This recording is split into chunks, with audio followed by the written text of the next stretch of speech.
আমি পদ্মজা ৩। আপা, স্কুলে যাবা না? পূর্ণা পদ্মজাকে জিজ্ঞাসা করল। যাব। তাড়াতাড়ি করো। তাড়া দিয়ে পূর্ণা বাড়িতে ঢুকল। পদ্মজা বাড়ির পিছনের নদীর ঘাটে উদাসীন হয়ে বসে আছে। এ নদীর নাম মাদিনী, ছদ্মনাম। গ্রীষ্মকাল বিদায়ের ৩ সপ্তাহ চলছে। এখন বর্ষাকাল। মাদিনী জলে কানায় কানায় ভরে উঠেছে। সে যেন স্রোতস্বিনী। ঘোলা জলের একটানা স্রোত বয়ে যায় সাগরের দিকে। উজান থেকে ভেসে আসছে ঘন সবুজ কচুরিপানা। পদ্মজারী দৃশ্য দেখতে বেশ লাগে। নিষ্পলক চোখে তাকিয়ে আছে মাদিনীর স্বচ্ছ জলের দিকে। মাদিনীর বুকের উপর দিয়ে একটা লঞ্চ যাচ্ছে। লঞ্চ দেখে ১ মাস আগের ঘটনা মনে পড়ল তার। সেদিন রাতে হিমলতা ছুরি ধার দিয়ে রুমে ঢুকে গেলেন। পদ্মজা কাঁপা পায়ে রুমে ঢুকে বিছানায় শুয়ে পড়ে। কিছুক্ষণের মধ্যেই ঘুমিয়ে পড়ে। এর পরদিন স্কুল থেকে বাড়ি ফিরে নামাজ পড়ে খেতে বসল, তখন হিমেল হন্তদন্ত হয়ে বাড়িতে ঢোকে। হিমেল হচ্ছে হেমলতার ছোট ভাই। আপা, এ পদ্ম, আপা কই? হিমেলের কণ্ঠ। কি হয়েছে মামা? জবাব দিল পদ্মজা। পদ্মজার প্রশ্ন উপেক্ষা করে হেমলতাকে হিমেল ডাকল। আপা, এই আপা! হেমলতা বাড়ির পিছন থেকে ব্যস্ত পায়ে হেঁটে আসেন। কি হয়েছে? হিমেল হেমলতাকে দেখে হাউ মাউ করে কেঁদে উঠল। আপা, ভাইজান খুন হয়েছে। রাইতে কে জানি মাইরে ফেলছে রে আপা। হিমেল কাঁদতে কাঁদতে হাঁটু ভেঙে বসে পড়ল। পদ্মজা তাৎক্ষণিক সন্দিহান চোখে মায়ের দিকে তাকালো। হেমলতাকে দেখে মনে হলো তিনি চমকেছেন, অথচ তার চমকানোর কথা ছিল না। নাকি হিমেলের সামনে অভিনয় করলেন? পূর্ণা, প্রেমাকে ওদিক আসতে দিস না পদ্ম, আমি আসছি। হেমলতা বাড়ির বাইরে মিলিয়ে যান। হিমেল পাশে খুঁড়িয়ে খুঁড়িয়ে হাঁটছে। ছেলেটা বোকাশোকা, জন্মগত প্রতিবন্ধী। ২২ বছরের হিমেল এখনও শিশুদের মতো আচরণ করে। কথায় কথায় খুব কাঁদে। সেখানে তার ভাই খুন হয়েছে, ১ মাস তো প্রতিদিন নিয়ম করে কাঁদবে। পদ্মজা রাতেই ভেবেছিল এমন ঘটনা ঘটতে পারে। তবু এখন ভয় পাচ্ছে খুব। পুলিশ কি এসেছে? মাকে কি ধরে নিয়ে যাবে? ভাবতে গিয়ে পদ্মজার বুক ধক করে মাটিতে পড়ল। সে ঘামছে খুব। নাক মুখ গলা ঘেমে একাকার হয়ে যাচ্ছে। পূর্ণা খুনের কথা শুনেই খুব ভয় পেয়েছে। তার মনে হচ্ছে সেও খুন হবে। খুব বেশি ভীতু পূর্ণা। পদ্মজার শরীর কাঁপতে থাকে। চোখে ভাসছে হেমলতাকে পুলিশ শিকল দিয়ে বেঁধে নিয়ে যাচ্ছে। তার খুব কান্না পাচ্ছে। আর সময় নষ্ট না করে তড়িঘড়ি করে উঠে দাঁড়ালো পদ্মজা। মাথায় ওড়নার আঁচল টেনে নিয়ে পূর্ণার উদ্দেশ্যে বলল, প্রেমারি দেখে রাখিস বোন। বাড়ি ভর্তি মানুষ, আরও মানুষ আসছে। হেমলতা মানুষজনকে খেলে হানিফের লাশের সামনে গিয়ে দাঁড়ালেন। তখন ফর্সা রঙের ২ জন মহিলা ঝাঁপিয়ে পড়ে তার উপর। আকস্মিক আক্রমণে হেমলতা অপ্রস্তুত হয়ে পড়েন। খেয়াল করে দেখেন ২ জন মহিলা তার মা আর বোন। তারা হাউ মাউ করে কাঁদছেন, কিন্তু হেমলতার তো কান্না পাচ্ছে না। ব্যাপারটা লোকচক্ষে ঠেকছে না। একটু কি কান্নার অভিনয় করা উচিত? হানিফের মৃতদেহ দেখে মনে হচ্ছে কেউ ইচ্ছে মতো কুপিয়েছে। হেমলতার তা দেখে শান্তি লাগছে। এমন শান্তি অনেক দিন পাওয়া হয়নি। পদ্মজা সেখানে উপস্থিত হয়। হেমলতার নজরে পড়ে। ভীতু চোখে মায়ের চোখের দিকে তাকালো পদ্মজা। হেমলতা ভ্রু কুঞ্চিত করে স্বাভাবিক করে নেন। পদ্মজা চোখ ঘুরিয়ে দেখছে পুলিশ এসেছে নাকি। চারিদিকে এত মানুষ। পদ্মজাকে এদিক ওদিক উকি দিতে দেখে হেমলতা এগিয়ে আসেন। চোখ মুখ শক্ত করে পদ্মজার মুখ ঘুরিয়ে দেন। পদ্মজা দ্রুত ওড়নার আঁচল মুখে চেপে ধরে গোয়ালঘরে ঢুকে পড়ল। তার মা চায় না সে কখনো এত মানুষের সামনে থাকুক। হেমলতা ঘাড় ঘুরিয়ে দেখলেন পদ্মজা গোয়ালঘর থেকে উকি দিয়ে বাইরের অবস্থা পর্যবেক্ষণ করছে। কিছুক্ষণের মধ্যে পুলিশ আসলো। জিজ্ঞাসাবাদ করে হানিফের লাশ নিয়ে চলে গেল। লোকমুখে শোনা যায় হানিফ খুন হয়েছে শেষ রাতে। এরপর নদীতে ফেলা দেওয়া হয়। লঞ্চ ঘাটে লাশ ভাসে। হেমলতাকে পুলিশ নিয়ে যায়নি বলে পদ্মজা স্বস্তির নিঃশ্বাস নিল। মানুষের ভিড়ও কমে গেছে।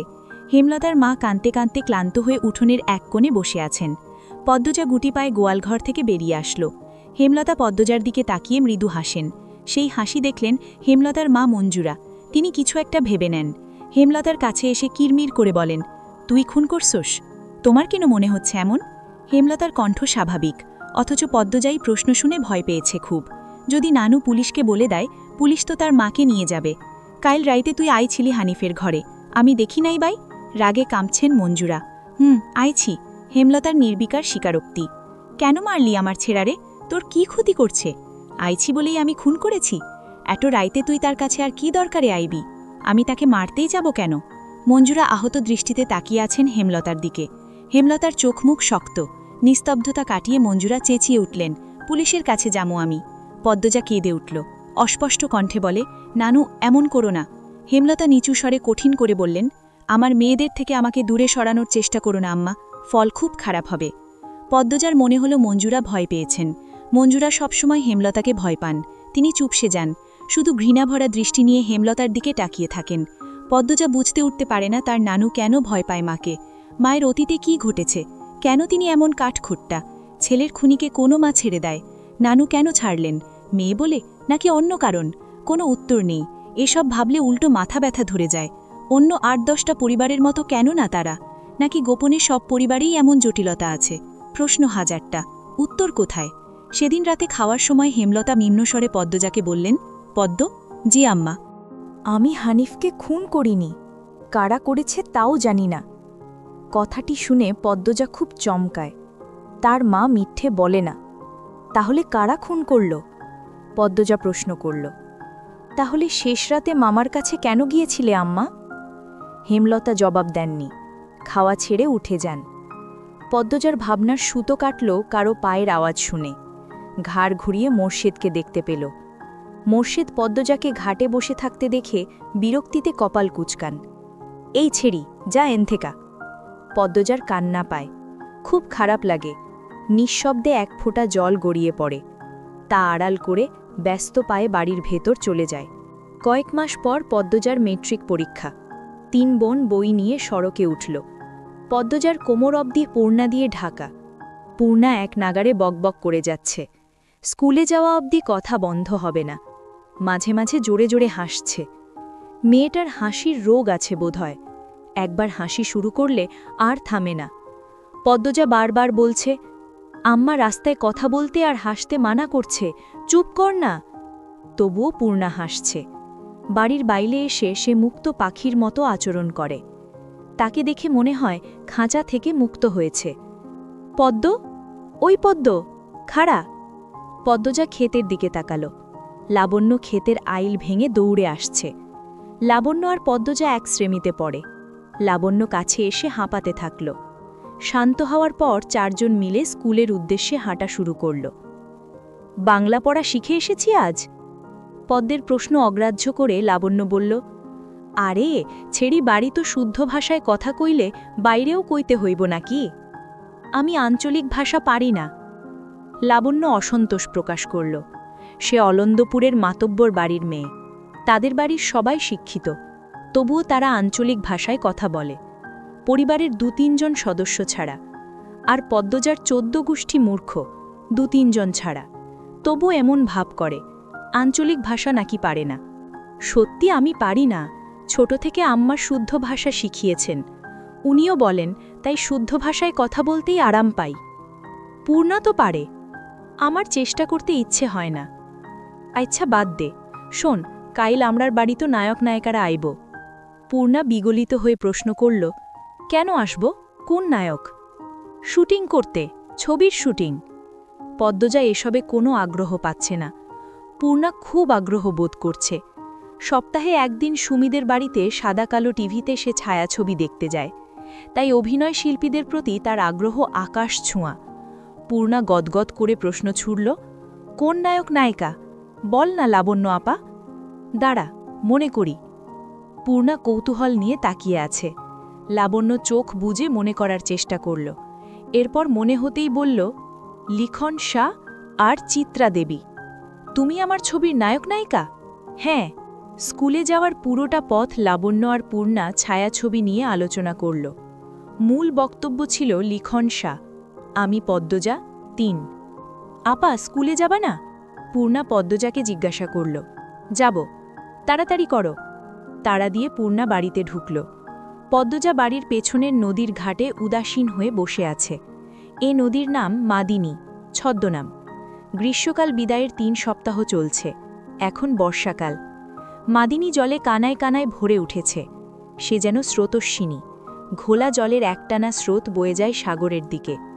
উজান থেকে ভেসে আসছে ঘন সবুজ কচুরিপানা।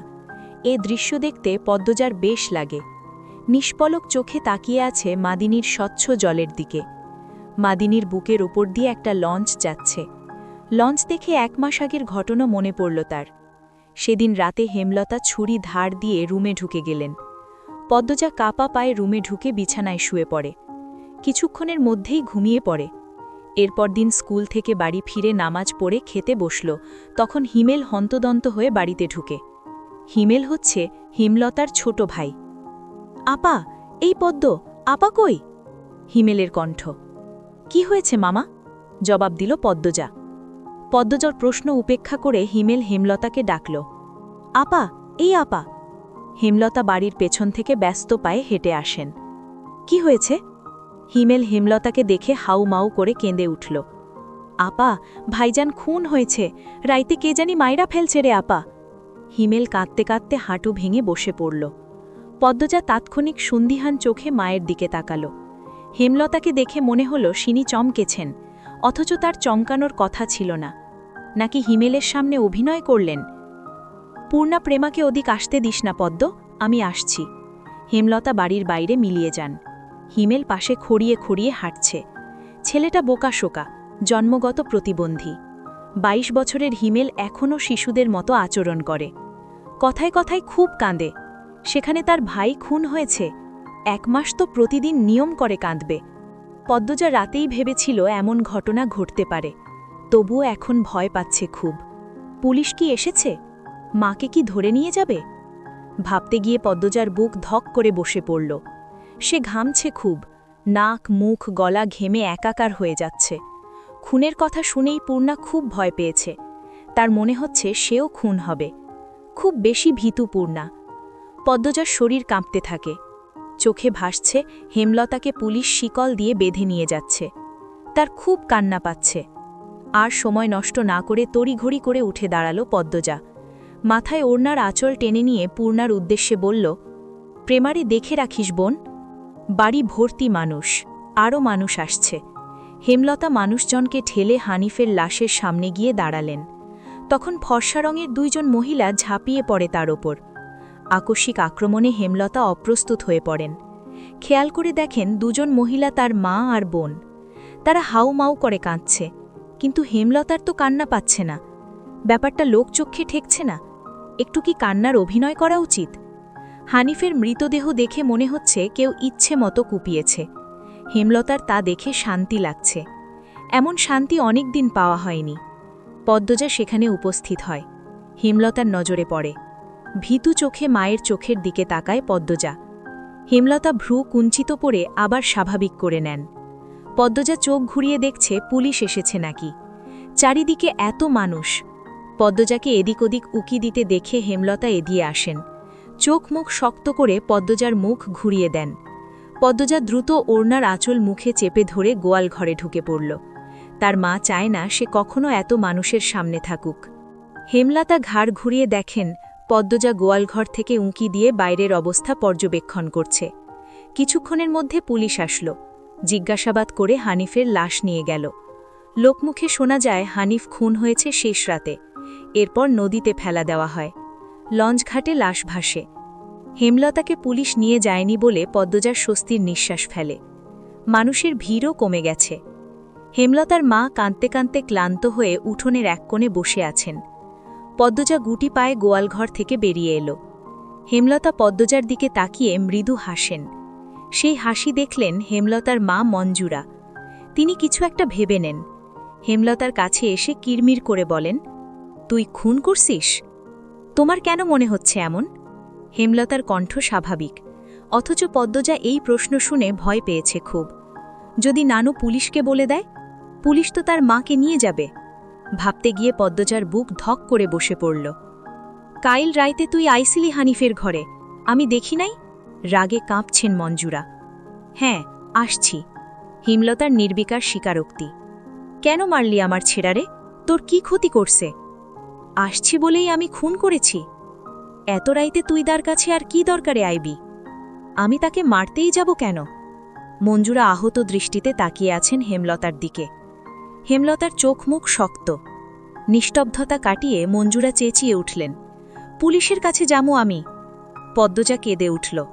অস্পষ্ট কণ্ঠে বলল, নানু এমন করো না। হেমলতার নিচু স্বরে কঠিন করে বললেন, আমার মেয়েদের থেকে আমাকে দূরে সরানোর চেষ্টা করো না আম্মা, ফল খুব খারাপ হবে। পদ্মজার মনে হল মঞ্জুরা ভয় পেয়েছেন। মঞ্জুরা সবসময়ই হেমলতাকে ভয় পান। তিনি চুপসে যান, শুধু ঘৃণা ভরা দৃষ্টি নিয়ে হেমলতার দিকে তাকিয়ে থাকেন। পদ্মজা বুঝতে উঠতে পারে না তার নানু কেন ভয় পান মাকে। মায়ের অতীতে কি ঘটেছে? কেন তিনি এমন কাঠখোট্টা? ছেলের খুনিকে কোনো মা ছেড়ে দেয়? নানু কেন ছাড়লেন? মেয়ে বলে, নাকি অন্য কারণ? কোনো উত্তর নেই। এসব ভাবলে উল্টো মাথা ব্যথা ধরে। অন্য ৮-১০টা পরিবারের মতো কেন না তারা? নাকি গোপনে সব পরিবারেই এমন জটিলতা আছে? প্রশ্ন হাজারটা, উত্তর কোথায়? সেদিন রাতে খাওয়ার সময় হেমলতা নিম্ন স্বরে পদ্মজাকে বললেন, পদ্ম, জি আম্মা, আমি হানিফকে খুন করিনি, কারা করেছে তাও জানি না। কথাটি শুনে পদ্মজা খুব চমকায়। তার মা মিথ্যে বলে না। তাহলে কারা খুন করল? পদ্মজা প্রশ্ন করল। তাহলে শেষ রাতে মামার কাছে কেন গিয়েছিলে আম্মা? হেমলতা জবাব দেননি। খাওয়া ছেড়ে উঠে যান। পদ্মজার ভাবনার সুতো কাটল কারো পায়ের আওয়াজ শুনে। ঘাড় ঘুরিয়ে মোর্শেদকে দেখতে পেল। মোর্শেদ পদ্মজাকে ঘাটে বসে থাকতে দেখে বিরক্তিতে কপাল কুচকান। এই ছেড়ি, যা এনথেকা। পদ্মজার কান্না পায়। খুব খারাপ লাগে। নিঃশব্দে এক ফোঁটা জল গড়িয়ে পড়ে। তা আড়াল করে ব্যস্ত পায়ে বাড়ির ভেতর চলে যায়। কয়েক মাস পর পদ্মজার মেট্রিক পরীক্ষা।